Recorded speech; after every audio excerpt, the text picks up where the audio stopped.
Welcome to Tech Bytes and News, your daily roundup of articles featured in Hacker News. Today we're diving deep into Mirascope's MCP server, a powerful tool for connecting LLMs with local services. It's all about standardized communication, folks. Sounds exciting. So what's the core idea behind this MCP server? I'm particularly interested in how it handles security and control. Exactly.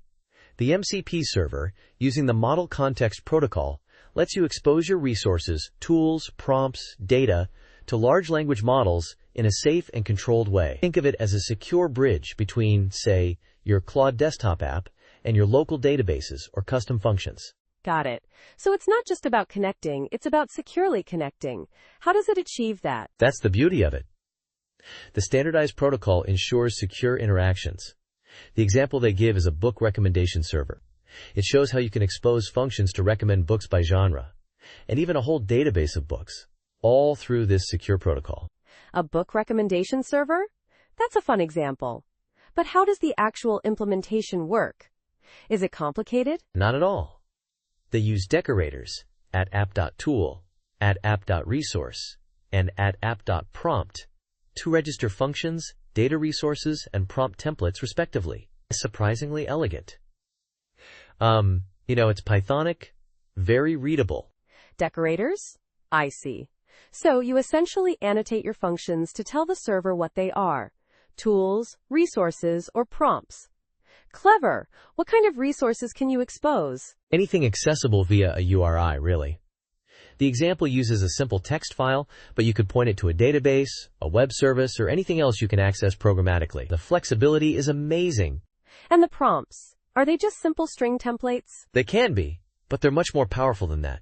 They support multi-line prompts, chat history, object attribute access, and even format specifiers. It's a full-fledged prompt system built in. This is really impressive. But what if I don't want to use decorators? Is there another way to define these tools and resources? Absolutely. Mirascope offers an alternative, more explicit style. You define your functions separately and then register them when you create the MCP server instance. This gives you more control and better separation of concerns. It's a matter of preference, really. Interesting. So it's not just about the what, but also the how you define your server components. What are the next steps after setting up the server? Well, after you've defined your tools, resources, and prompts, you simply run the server asynchronously using awaitapp.run. Then, your LLM clients can connect and securely interact with your local services. It's that simple. This sounds incredibly useful for building robust and secure LLM applications. Thanks for breaking it down. My pleasure. Remember to check out the Mirascope documentation for more in-depth details and examples. And that's all the time we have for today's Tech Bytes and News. Thanks for listening, and have a great day. Bye-bye.